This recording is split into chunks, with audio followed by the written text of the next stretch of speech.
Hello, everyone, and welcome to Every Hugo Ever, the podcast documenting, discussing, and deciding the very best of the winners of the illustrious Hugo Awards. My name is Samael Johnson, along with my co-host, as always, Jack Alexander. Hey, Sam, and hello, audience. I hope you guys are having a great day, because we've got a great story to tell you all about. Yes, this is our very exciting first episode of the podcast, and we have an amazing short story. But if you're not sure what we're doing here on the show or the story we're discussing, we have a great place for you to start, and that is our episode 0. Episode 0, it's a bit longer. We explain our backgrounds, our kind of how we got into fantasy, and what the premise of the show is. So if you want that sort of background, that sort of backstory, you can get it. But if you're a courageous, open-hearted, open-minded sort of person, we'll set it all up as we go along, and you'll follow with us as we talk about today's story. Damn the torpedoes, full speed ahead. That's what I like. So today, Jack and I will be discussing the 2019 winner of the Hugo short story. And this is A Witch's Guide to Escape, a Practical Compendium of Portal Fantasies by Alex E. Haro. An absolutely fantastic story that we will get to in just a moment because, Jack, I'd like to ask you, checking in, what are you up to these days? What's going on in your life? Thanks for checking in with me, Sam. I actually recently had a fun little excursion with my brother to a culinary institute sort of place that they teach culinary schools and also have these recreational classes. So we had a morning class on making sushi. So like how to sort of cut up, prepare sushi grade fish, how to sort of slice it properly, how to make those rolls, and also the other sort of etiquette and stuff about that. It's just a 3-hour course, super fun. And of course, you get to eat all the stuff you make, which was a pleasure of mine. The most important question. This is true. It's very delicious. Have you ever had sushi before, Sam? I have, in fact. I think, we've even had sushi together on occasion. That's incredible.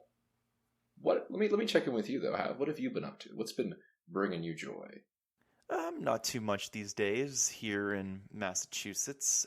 Patriots Day was a bit ago, and it was a fantastic reason to get outside and see the Boston Marathon going by. I'm fortunate enough to live in a place where it was just 2 blocks down the street and just see hundreds and hundreds and hundreds of runners coming by in a race that's pretty famous all throughout the world, which is cool to see, like I said, going right by my house. And the crowds are always energetic and music's playing and people are holding up signs. So even if the weather wasn't exactly the most agreeable that day, it was so cool to feel the excitement of the helicopters flying over and all the cameras everywhere. Lots of fun. And it's a nice little special day we get in Massachusetts, unlike the rest of the nation.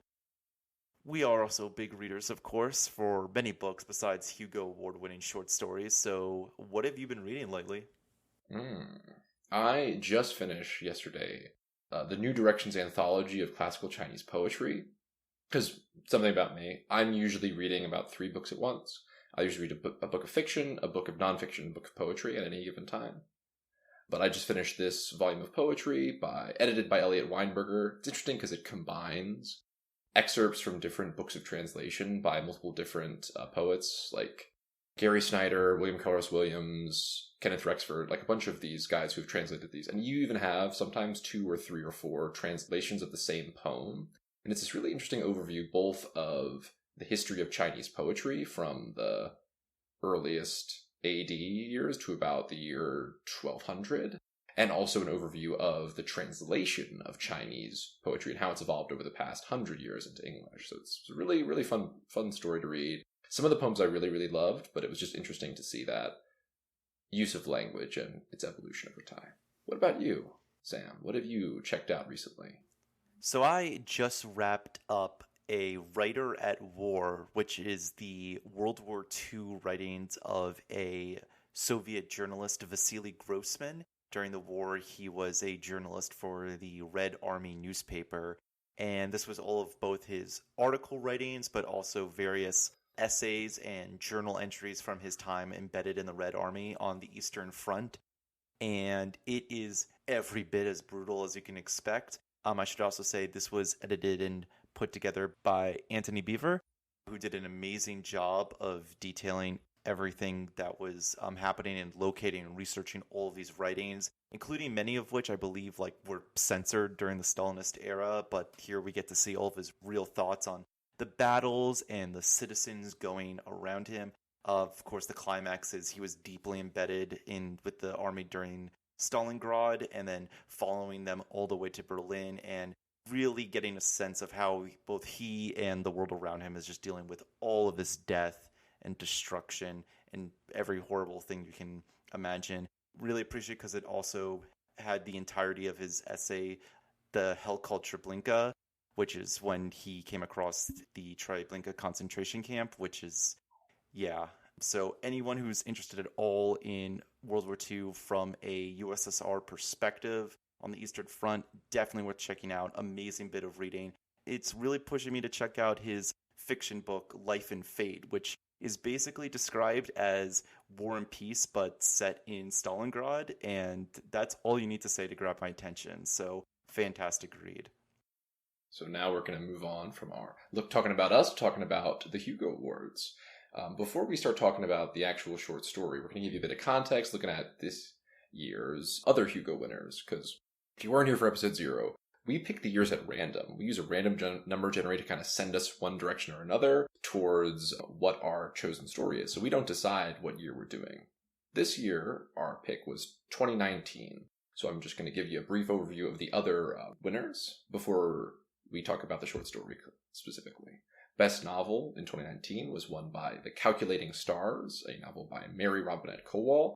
I believe that's the first in her Lady Astronaut series of novels, published by Tor Books. The best novella was Artificial Condition by Martha Wells, which is part of her Murderbot series, published by Tor.com. That one I actually have read, and I'm able to say it's quite good. The funny thing about that specifically, though, is that that's the second in her series, and third and fourth were all eligible and were all nominated for the Hugo.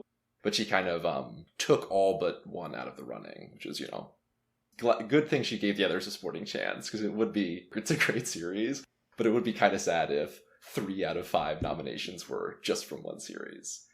Sounds like she's got to use those murder bots to take out the rest of the competition.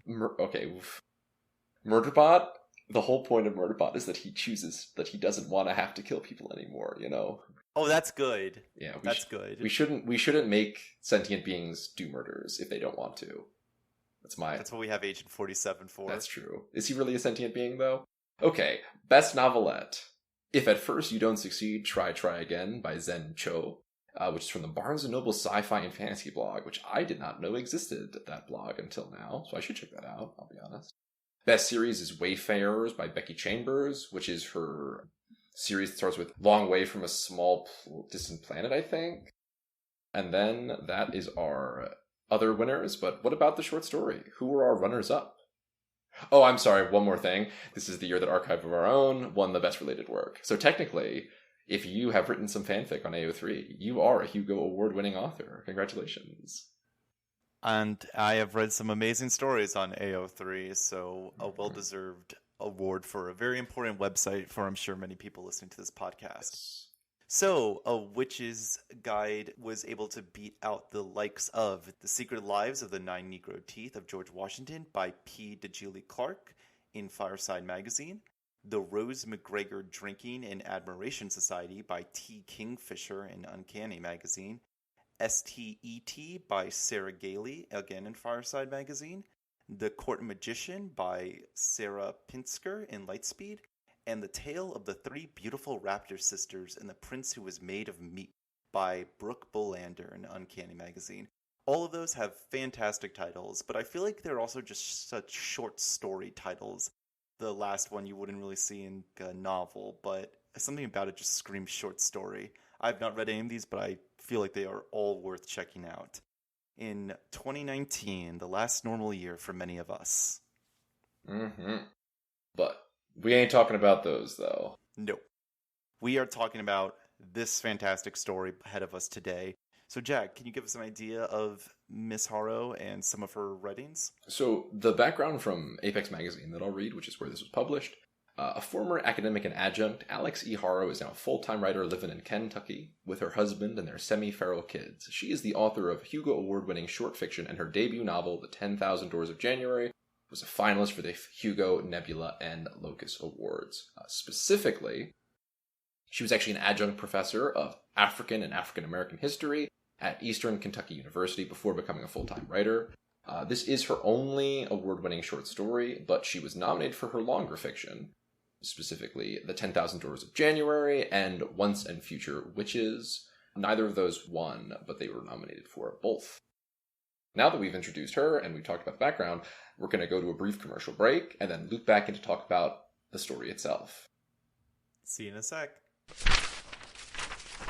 So, this story, A Witch's Guide to Escape, a Practical Compendium of Portal Fantasies, was a really excellent story to start on. To go over what this is about, this is a story about a witch who works as a public or school librarian, I'm not sure which, possibly both, who is noticing that there is a boy in her library who is going around and noticing a lot of books in the science fiction and fantasy sections, and she is kind of subtly pushing different science fiction and fantasy books from different eras and authors his way to give him an escape from his life that, as we go throughout the story, we realize is not in the best of places. And as his situation deteriorates, we get a tiny bit of backstory as to why this witch working as a librarian feels so connected to him and sympathizes with his situation.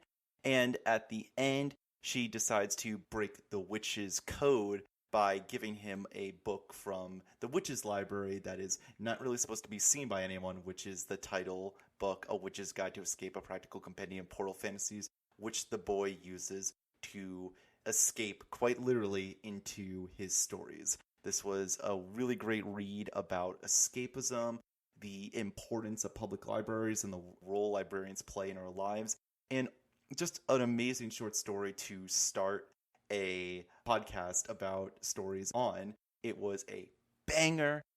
Jack, what did you think? Sam, I love this story.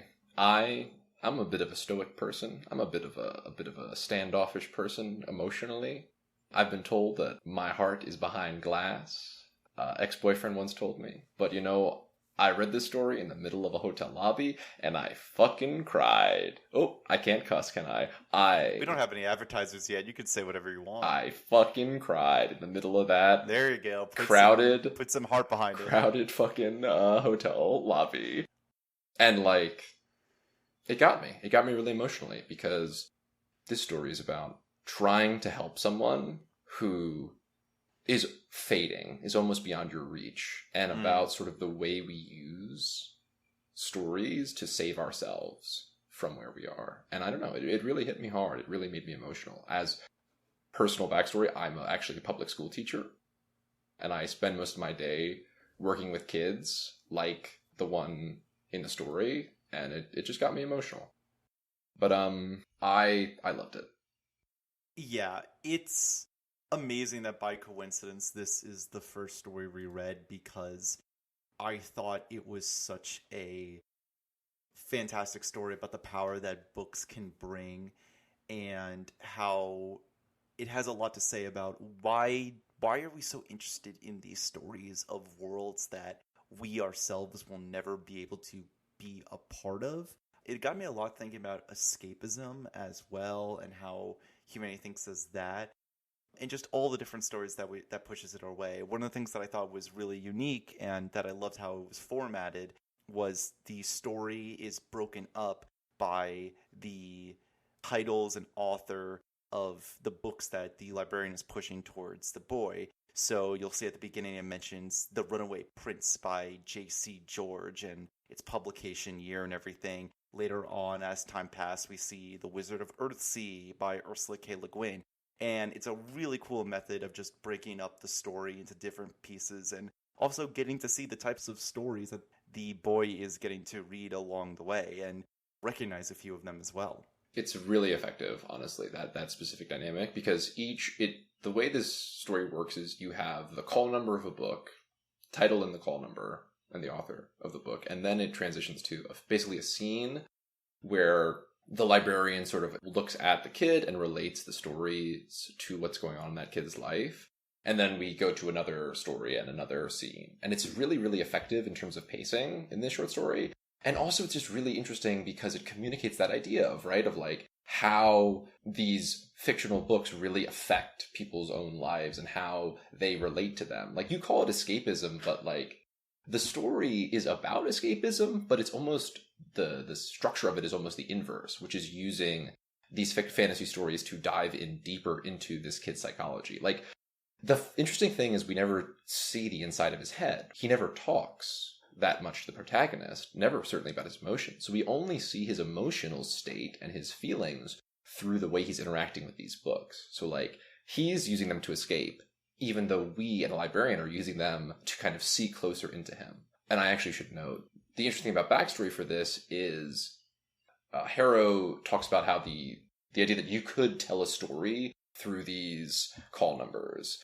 And obviously this is not telling the whole story through call numbers, but it's certainly using those call numbers and those stories to separate different aspects of it. That was just one area of it that I really, really enjoyed. The way it handled, like, one of the scenes for me that really stuck out was about halfway through the story when our main character librarian realizes the extent of the boy's problems is when he comes into the library with a social worker, and it's not a knock on the social worker, but also she takes him away from the science fiction and fantasy books and says, like, well, let's look at something more practical. And those practical books are dealing with his mental health struggles. And I think one of the books is called, like, Dealing with Depression and something. And not to, like, knock on those books and whether or not they're useful, but one of the main themes in this story is about how sometimes those books and those messages are what people need to get through the struggles of life.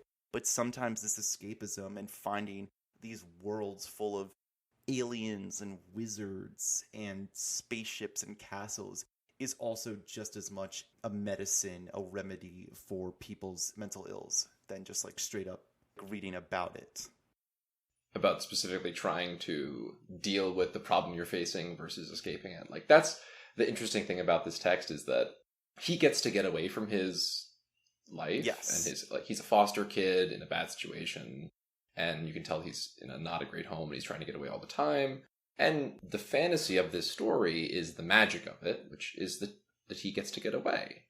And of course, in real life, you know, reading fantasy, reading these fictional escapist books, like, helps you for a moment, helps your mindset perhaps, but doesn't actually get you away from the situation you're in. So it's one of those things that I think it's very sympathetic, and like, the book isn't about the dichotomy or the sort of contradiction there or the tension there, because it's a fantasy novel. Like, that's the fantasy story. That's the beauty of the fantasy of it, is that it gets to all work out, even if perhaps, you know, the critique of this is like, you know, well, it's not realistic.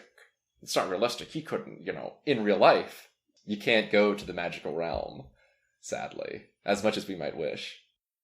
That's true, but I think this book is making the argument that society is very against the idea of escapism. I think the idea of escapism is something that is very much criticized. Like, when people, it's very strange, because we are on one hand very eager to like label something like, oh, this is like an escapist fantasy. You can really throw your whole being into it. But we are also very quick to judge a person if we say you're running away from your problems. You're not dealing with it. Oh, you're locking yourself up in your room and reading these books all day instead of going out there and confronting your problems. And it's a gray zone. I don't think locking yourself up and reading all day to hide away from the world is a purely good or bad decision. But I also think the same for just running headlong in there and trying to just plow your way through your problems. I think this story is serving to counteract that accusation that we shouldn't fantasize about literally escaping into our books, but also that there is power, there is healing that comes from getting lost in stories about another land. Sam, I love you, but I think you're totally wrong about the assertion we don't value escapism. I think perhaps intellectually we don't. However, have you ever heard of a thing called the metaverse? Oh, no. That's what I'm saying, man. Have you ever heard of Ready Player One, your favorite book of all time? Like, No, that's a lie. Don't believe that. escapism is, in our current society, right? There's a lot of large capital intensive investment going on into constructing escapism for people, constructing these parallel worlds that they'll invest themselves in to escape their drudgery of their daily lives and their problems. And certainly, like, I'm not going to rag on this story for how it presents that, but like, yeah, there's certainly a danger to escapism. Like, that's the interesting thing here that you don't get is the danger of these books, which I think you see in other parallel world stories of like, yes, this fantasy world is beautiful, it's tremendous, it's lovely in certain ways, but it's also there's darkness there, there's danger there. Now for this kid, it seems like the dangers in that world easily counterbalanced by the dangers and the tension of his actual life. Right. But do you have anything more to say about escapism, or shall we put a pin in it and move on? I was just going to say, because I'm thinking of it from the perspective of like people who get so sucked into their World of Warcraft guild that they're doing this every moment they're not sleeping or working, or like Ready Player One, for instance, which I dislike because of how much Ready Player One is like such in this are kind of similar in the way of escaping to a better world, but on one hand I think I like it in this story because it's an individual versus the entire like human society just giving up on Earth. But that's a completely random discussion, so I'm ready to put a pin in it here and move on to the next question. Yeah, let's take a look, because we said that the interesting thing is the use of the book titles to break up the story. However, some of those titles are fictional stories. For example, the first one, which is George J.C., The Runaway Prince, G-Fic Geo 1994. And some of them are real, such as Dumas Alexandre, The Count of Monte Cristo, F. Dumb, 1974. Why? Why have fake and real stories as the books? So when you told me that some of these books were made up for the story, I was shocked because I just immediately assumed all of these were real because I mean I didn't recognize The Runaway Prince because that's not an actually existing story. But then later on I saw, oh, Wizards of Earthsea, I know that one, so clearly all of these must be real. And I'm not sure why.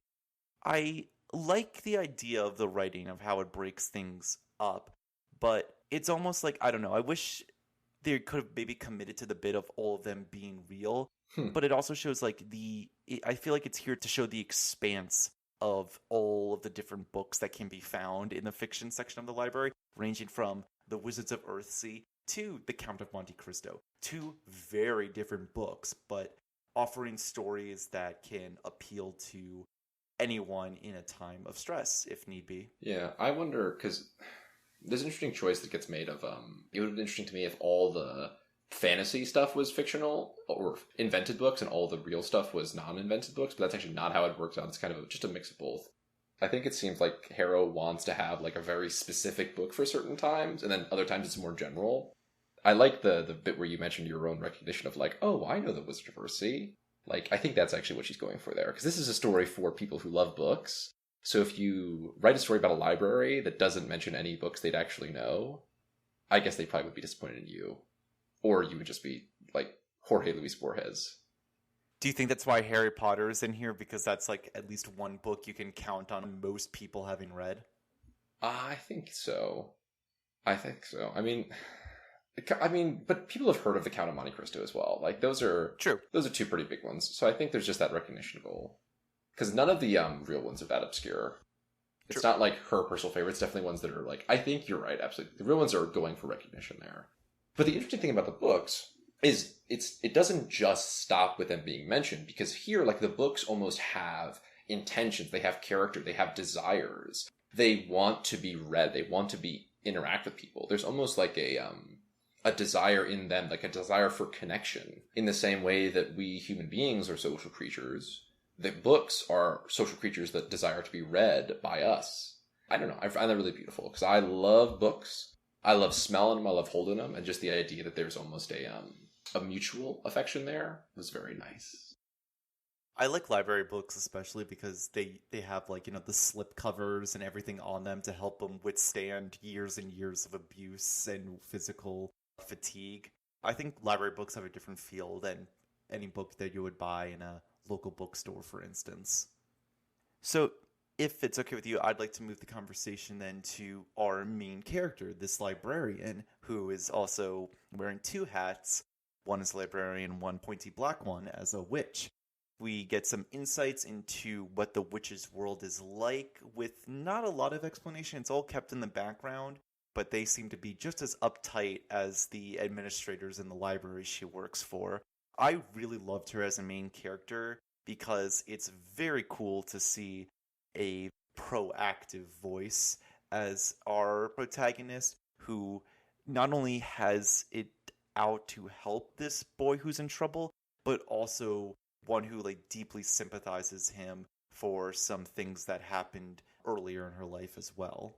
I think you're absolutely right. I want to talk more before we talk about like her interactions with him. I'd really like to talk about like the book perspective, right? Her two hats, right? Her tension there, the tension between the fact that she is training as both a librarian and as a witch, and there's this interesting. It's almost like a comparison and a compare contrast because like it seems like there's a lot of parallels there in terms of what those roles are, what they're supposed to do in terms of the services they provide to people. And also there's like a level of tension there because obviously the library sciences, it's a social science. It's more analytical, it's more abstract, more focused on sort of analysis and research, whereas her sort of witchcraft, it's very sort of ethereal. It's very focused on sort of emotion and divining and these sort of, not abstract, but like spiritual versus analytical. It's interesting because it's like a spiritual way of thinking and an analytical way of thinking that are constantly converging on the same actual actions and processes. I just found that really, really cool. As somebody who has admiration for both witches and librarians, it was cool seeing somebody who is both. Yeah, it's very neat to see someone dealing with that double life structure. You know, in many ways, I think it actually almost harkens back to the classic superhero secret identity. Clark Kent is Superman, but also has to do his job at the Daily, almost said the Daily Bugle. That's Spider-Man, who is doing his job at the Daily Bugle while slinging around New York City. And Clark Kent is reporting for the Daily Planet. That was a really cool way to see them do it. And actually, and at the end, how she basically rejects both worlds by her slowly loosening the rules that the library puts on her by giving the boy books that her very stingy administrators don't want to have in their library, as we find out. And then the book at the end, which she basically says that, like, I could be removed from witching world entirely if they find out that I gave this book to this non-witch and that he used it for this purpose. So I really like how these are two different worlds on the surface, but we see that there's this same, I'm not sure what to call it, administrative rot that she decides to just completely subvert at the end for a good cause. Yeah. I want to give a quote, but then we can move on. Sure. Here's the quote where she specifically draws this parallel, which I really enjoyed. I do my best to give people the books they need most. In grad school, they called it ensuring readers have access to text materials that are engaging and emotionally rewarding. And in my other kind of schooling, they called it divining the unfilled spaces in their souls and filling them with stories and starshine. But it comes to the same thing. That idea of it comes to the same thing, right? There is this parallel, these two tracks of thinking that are both leading her to a decision. It violates the rules of both sides, but fulfills their overarching or their underlying desires. Because that's the interesting thing here, is that she has these magic books. She has these magic books that nobody gets to read. There are certain books that all these places have, restricted, powerful books, tomes of magic, that they're not allowed to give out. And so I was thinking to myself, like, what's the point of it? What's the point? Where are these coming from? Why do these books exist if folks aren't allowed to read them? What do you think there, Sam? There's two things that pop into my mind with that. The first is like typical hoarding of power. You know, it's easier these days because we have such wonderful inventions like the printing press. But before then, when a copy of something was a painstaking work that would take hours upon hours, knowledge was limited.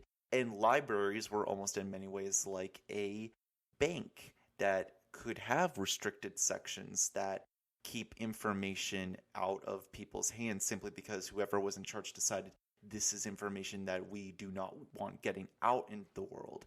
I think that was an interesting reflection on that, of sort of how libraries, certainly not today, but in the past, could almost be a tool to keep people away from certain knowledge. And on the other hand, of course, which is unfortunately becoming more of a problem today, even more than it was in 2019, is the opposite, where we see, instead of books being held on to prevent anyone else from seeing them, books being expunged entirely throughout different parts of the US. We have seen a record number of books primarily dealing with LGBTQ issues and characters that are being expunged from public and school libraries because of just homophobia and transphobia from state legislators. So it just made me think of two different ways that libraries have been hijacked by people trying to keep knowledge away from those who could really use that for learning, or even just to feel better about themselves.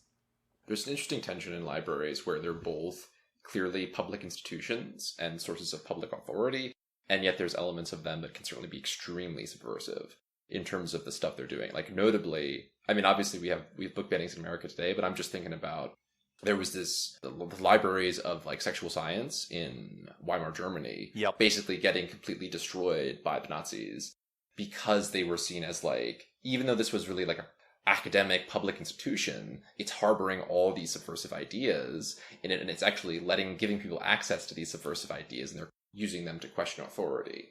And it's this interesting tension in how public libraries function as both sort of cultural centers, as sources of public spaces for people to interact with and kind of do things, and also sources of texts and content that is perhaps subversive. Not surprising to me that people constantly want to censor and ban libraries. I mean, frankly, the bottom line is that libraries are important. Mm-hmm. They're sources not just of power, but of knowledge and of community spaces that are really key and are really under attack these days. We'll certainly have a call to action and a specific donation link at the end of this podcast for if we want to give, if folks want to give money to some of these charities that are trying to support libraries and defending these attempts to ban books and roll back these sort of things. But also say, like, hey, pay attention to what's going on in your own community. Like, your public library might offer services that you don't take advantage of. Yep. It might have books that you really want to read, and it might have openings in terms of volunteer work and in terms of working on the library board that you might want to run for if you want to have a say in what gets in these libraries and what gets banned from them. Now let me get off my political stance there, and we can get back to the story and talk about something apolitical, like its setting. Its community. What kind of community are we in here, Jack? What fine part of the U.S. does this story take place in? Actually, does she say explicitly that's in Kentucky? I'm assuming Ulysses County. Is that a real place, or? Let me see. I mean, 100% there's a place in Kentucky called Ulysses County. I'm gonna bet you. Let's see. Ulysses County, Kentucky is it? Yeah, it's real. The city. Well, there's not a Ulysses County. There's a unincorporated community located in Lawrence County, Kentucky, United States. But Ulysses, I mean, come on, like Ulysses S. Grant. I'd name my son after him.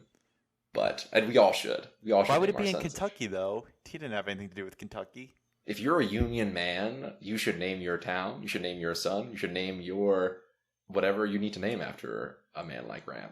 But we're not talking about Ulysses S. Grant now. We're talking about this community because it's something we didn't mention, but it's really important and key to the story because, Sam, you mentioned that these two characters have a similar backstory. They never talk about that. They never really talk at all. Yep. And that's actually one of my favorite parts of this story. They have these similar backstories, but they never share them. Why? Well, because the main character is a white woman, and the kid she's trying to help is black.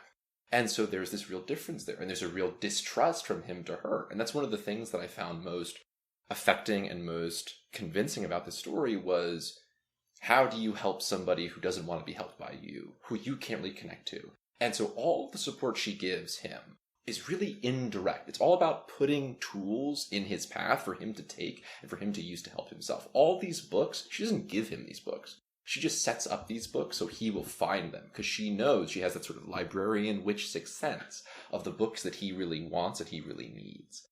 And frankly, that indirectness, the fact that I think they have one conversation at the very beginning, and they never talk again, is maybe my favorite part of this book. And what I think is also important is where our main character is coming from, because we find out earlier when she's seeing the situation with the boy, this is not the first time she has had a conflict of faith when it comes to helping someone with her magical powers. Around a little over halfway through the story, we find a memory of her where another high school girl is coming through the library, and she notices she begins checking out books dealing with pregnancy. And she does her part. She mentions how she slid Planned Parenthood pamphlets into her bag.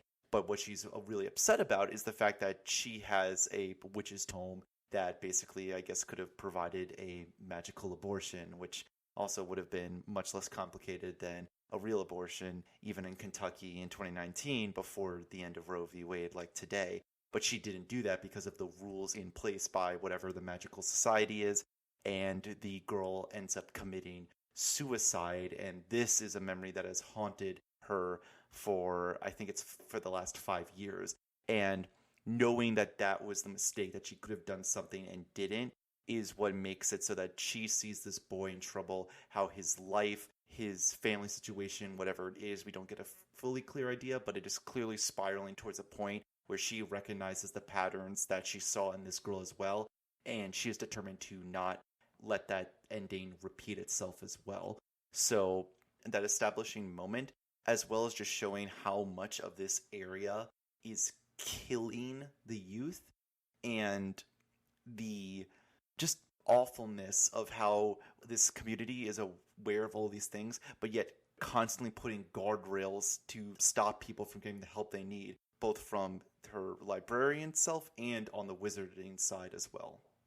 I definitely want to talk about the girls thing, because there's a specific detail that I really thought was important in terms of that, the community. But before that, I want to talk more about her specifically, because the interesting thing about this character is that she gives up everything. Like, the implication at the end is that she's going to lose her position in the witches. Like, she's going to be exiled from this community that she was sort of trained in, she was part of. And she's going to lose every opportunity she has to help other people. Like, the interesting thing about this book is, like, I'm assuming it takes place over a few weeks, maybe a few months, because it starts in the summer and it ends in the start of school, like school's begun, so it's been at least a month or so. And we only see, like, basically 5 minutes of a few different days of her life. So most of her time we don't see, right? She spends most of her day, I'm sure, helping other people, connecting them with these books they need. And she throws that away. She sacrifices her power, her position, her capacity to support other people in order to help this one kid. And I think that bit of her backstory where she failed to save this one person is so important for that, because it's like, yeah, that failure is what makes her willing to give up everything. Give up everything to save this person. And the kid has no idea. Yes. He does not know, he will never know what she gave up to help him, because that's not what it's about, right? It's not about getting the credit. It's not about being recognized. It's about doing the right thing, even when everyone tells you that it's wrong. Actually, I believe he does know what she did. I think that's doubting the boy's observational skills. We see, from the librarian's point of view, that time and time again, she's encouraging people to check out certain books, slipping them maybe an extra volume of something. In this girl's case, the Planned Parenthood pamphlets. I think this boy has to at least be somewhat aware of, like, oh, the librarian lady, she's always recommended me great books to read, in the back of his mind. I feel like after he ends up in wherever it is he is now, in a better place, that he's like, she did this, she played a role, okay. That's interesting, because the reason I didn't think that was because I don't think she's actually recommending these books to him. I was assuming that she was basically putting them in his path so he would encounter them. Okay, so you think she was being a little more sly about it? Yeah, because that's what she does with the final book. Sure. And so my assumption is Yeah, it's interesting because she says she sends him the books or she gives him the books. So I was like, I don't know. Because I assumed that he wasn't asking her just because we never see the dialogue. But it's vague enough that I think it works either way. I think it's interesting. I hope he knows, but that's not how I read it. But my reading's sadder, but I don't know. I think I like yours a little bit Well, that's better. because you like sad stories. That's true. All things should be sad. Life sucks, then you die. I got to be the light side here. I like to think there's a beautiful moment where he recognizes and reflects. Let's talk a bit. Oh yeah, sorry. No, you can do the transition. No, I didn't have anything to say. I mean, you never do. Ew. Moving on from the woman and boy trying to help to the overall community, because I think it's really important what this library is. Yep. The thing this library is, it's a public space where he can actually exist, and he's free to be there, which is really important because actually the way we're introduced to him is that he's getting nasty looks from the other patrons because he's just chilling reading books. Basically, because he's reading books while being a black adolescent. He's getting these nasty looks from other patrons who are suspicious of him. And yet, this is a place where he can be comfortable. In fact, he actually stays overnight at one point, and she basically pretends not to see that he's snuck in and stayed overnight, because this, for him, is a safe space, a safe public space. And it's really notable to me, the detail that they give about this community, which is that there used to be a public pool in this community where he could have hung out, and he could have spent time and been himself. But then, when it was integrated, they filled it up. They filled it in, so no one could use it. And presumably there are private pools instead that he doesn't have access to, because he's not part of that social class. And I think that's a really important thing to note, is like, this library is not just a repository of books, right? It's not just like a thing where you order online and you pick up your books. No, it's a place where you can just exist and be comfortable in your own skin without being thrown out or judged. And like the idea that these are public spheres, are public spaces, is really, really important to this book. I mean, this book's great. Like, it's really about all these different ways that libraries and other places like them serve communities, how they can and how they should serve communities.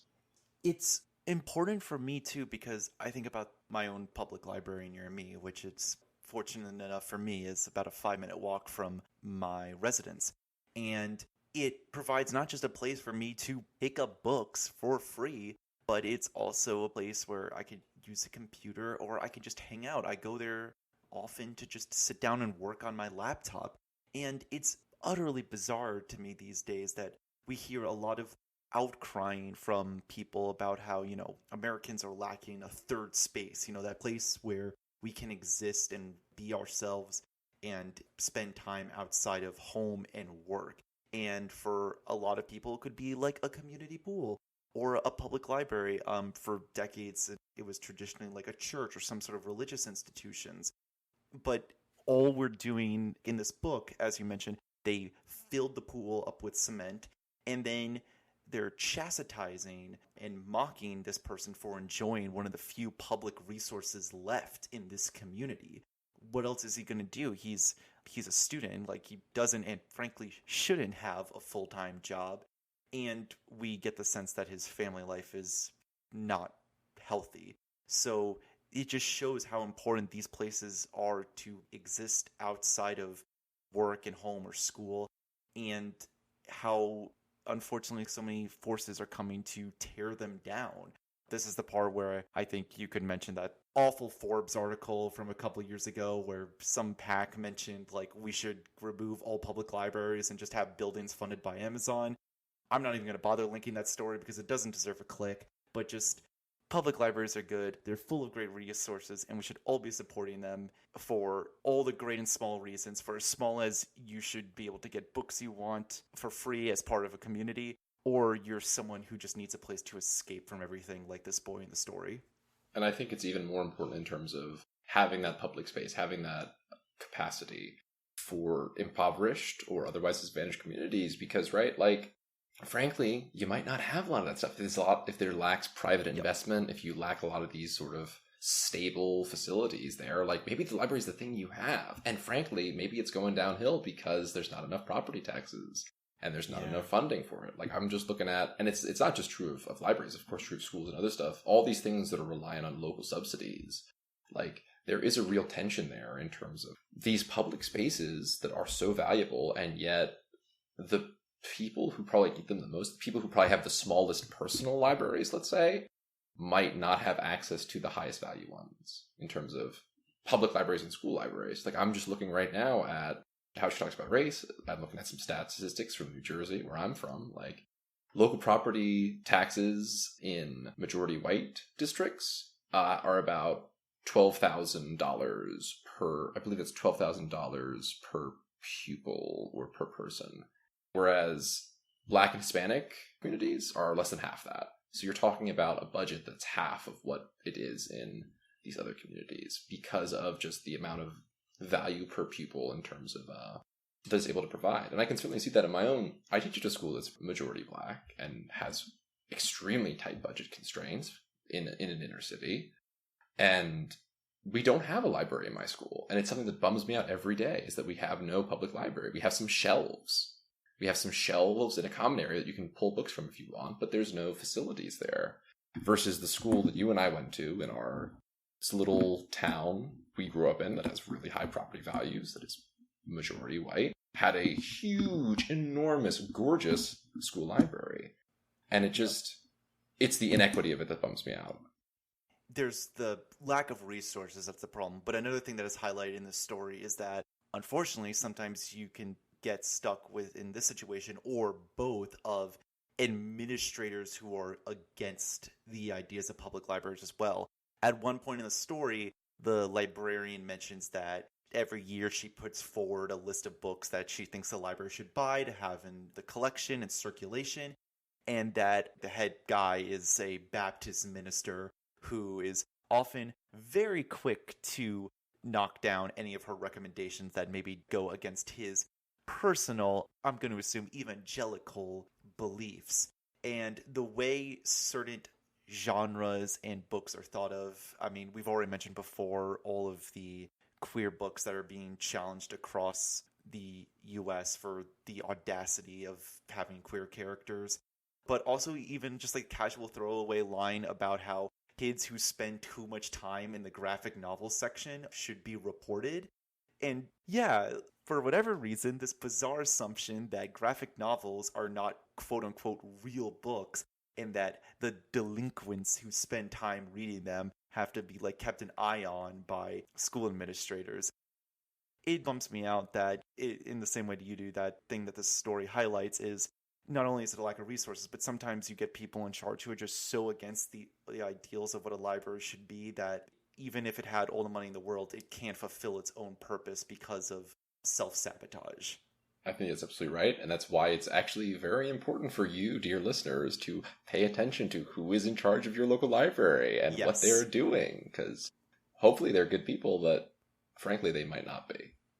Yep. But I wanted to offer a quote to kind of pin down this, move on from our discussion of the community in this text, from the author, where she says, "It's made me very aware of race in a very specific way.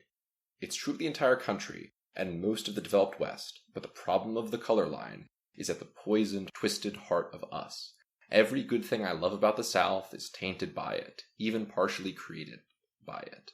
It's, well, this isn't really the place, but just in terms of this particular story, know that Kentucky's schools and social services are radically and measurably failing Black kids. Only about 8% of the state is African American. Almost half the kids in group homes, meaning not placed in foster homes, are Black." So this whole story is about these inequities and the very limited way one person tries to correct them, which really is that she helps one person. She doesn't solve the problem. She doesn't really fix anything. She just helps one person. And often that's all you can do.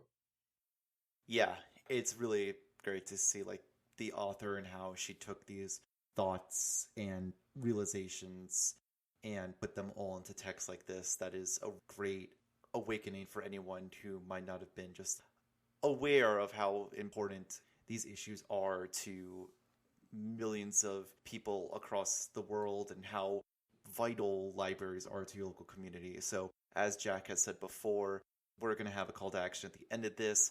And then please, when that local community vote comes around for school administrator, anyone in the town council, and make sure these people are ones that you would trust with the freedom of information, that they're not going to be holding back resources from one of the few remaining public institutions that you can find in almost every town in the US that provides free access to so many good resources for a community. It's critical these days. Do we have any other discussion topics or questions to ask, or are we ready to wind down this story? One last thing, actually, is, and this kind of ties into what we've been talking about, but I want to highlight how she also touches upon late fees. There's been a lot of news lately, not lately, over the last couple of years, of various libraries getting rid of late fees. And when it comes to late fees, I don't think many of us really think about it. I've always been really good with returning my books on time, and if we did have any late fees, it's usually a quarter or something. And fortunately, I've been in a place where if my book was overdue by a day or two, I could pay that pretty easily. But one of the things this book highlights is these books are so important to this boy, and he holds on to them for a while, often when they're past due. And that money can add up fast. At one point, it mentions that he owes $4.50 for a book. That might not seem like a lot of money, but I'm sure to him, where he's not working and who knows what his family situation is, he might not know how to get that. We live in a freaking country where kids have school lunch debt, so I think this book also showed that there might be people who say, like, oh, if we get rid of late fees, then how are we going to teach kids that their actions have consequences if they don't follow the rules? But I think it's an outdated practice that I'm sure we can find a million other ways if libraries are really relying on that money to make up for it. Did you have any thoughts on that, Jack? Thinking about fees, right? Who does that actually punish? Who actually cares about fees? Well, if you got enough money in your pocket, those late fees don't matter to you at all. Versus if you are not somebody who has any disposable income, really, where the library is something you're relying on because you can't afford other access to knowledge, like, that's going to hurt you the most. And I don't think we should implement policies that are most punishing to the people who can least deal with them. To quickly remind everyone about the great line from the 1997 video game Final Fantasy Tactics: if the penalty for a crime is a fine, then that law only exists for the lower class. Let's do some quotes from the actual story, though, if that's all right. That would be appropriate, yes. I know you're a big FF head, but sadly, I don't know if all are. This is not a podcast about Final Fantasy. I'm sure there's, literally a dozen of them at least. I've never finished a Final Fantasy game, so... Yeah, don't lie. I know you've played Final Fantasy. Didn't you play Three Houses? That's Fire Emblem. How dare you mix those two up? Is that a different series? One's called Final Fantasy, one's called Fire Emblem. FF, man. Emblem starts with an E. Yeah, shut up. You need to go to a library and review your alphabet. My favorite quote is this bit where it's really the first time the witch protagonist has used her sort of magical analysis to really get a read on this kid and try to figure out what he's all about, what he's focused on. And here's what she says. I sat at the circulation desk, running returns beneath the blinky red scanner light, and breathed him in. I was expecting something like generic Arthurian retelling, or maybe teenage romance with sword fighting. But instead I found a howling, clamoring mess of need. He smelled of 1,000 secret worlds, of rabbit holes and hidden doorways and platforms 9 3/4, of Wonderland and Oz and Narnia, of any place but here. He smelled of yearning. God save me from the yearners, the insatiable, the inconsolable, the ones who chafe and claw against the edges of the world. No book can save them. That's a lie. There are books potent enough to save any mortal soul. Books of witchery, augury, alchemy. Books with wandwood in their spines and moon dust on their pages. Books older than stones and wily as dragons. We give people the books they need most, except when we don't. Fantastic. The writing in this story is good, actually. Bold claim. We didn't say that. We didn't actually say that in our discussion of it. The writing of this story, it's very good writing. Alex E. Harrow knows how to put prose together in a way that is effective. Seconded. What's your quote? To continue these trends, I'd like to say my own quote. This is basically, she realizes the boy's headed down a bad path near the end, and she knows she can help him, but the rules of the witching world are still holding her back mentally from giving him the tools he need. So this is where I'm going to begin. But there was nothing I could do except wait and hope. Our volunteers were doing the weekly movie showing in media room number 2, so I was stuck reshelving. It wasn't until I was actually in the FDAC through FEN aisle, holding our dog-eared copy of The Count of Monte Cristo in my hand, that I realized Edmond Dante was absolutely 100% full of shit. If Edmund had taken his own advice, he would have sat in his jail cell waiting and hoping for 40 years while the Count de Morcerf and Villefort and the rest of them stayed rich and happy.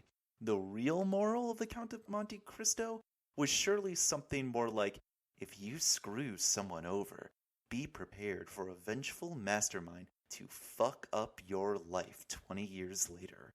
Or maybe it was, if you want justice and goodness to prevail in this world, you have to fight for it tooth and nail. And it will be hard and costly and probably illegal. You will have to break the rules. I mean, folks, where's the lie? Mm-hmm. And then she breaks the law and gives that boy a book. Well, she doesn't break the law, she breaks the witch rules. Two different things. She breaks the witch law. Yeah. I mean, which is, you can't break the law of this. Oh, never mind. I'm not going to get it. The difference between laws and regulations and rules doesn't matter, but. Yes, also, you know all about witching law. That's what you studied. Ooh, witchy woman. That's what I was thinking about as you were talking for some reason.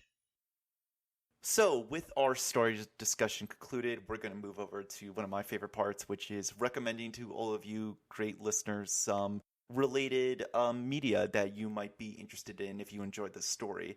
But Jack and I talked about it before, and we decided that we are going to mix it up a little bit for this first episode, simply because this story was all about this boy finding really important books that hit him at just the right time in life. So Jack and I both thought about a story that came into our lives at just the perfect moment when we needed it the most. So Jack, what do you have to share with everyone?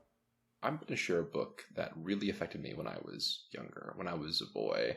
Was Percy Jackson the Olympians series by Rick Riordan, which I read starting in about 4th or 5th grade, I believe, they were coming out.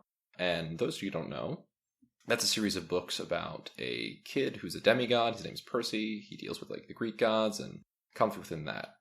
But the reason it hit me in such a way was because Rick Riordan wrote this story for his son.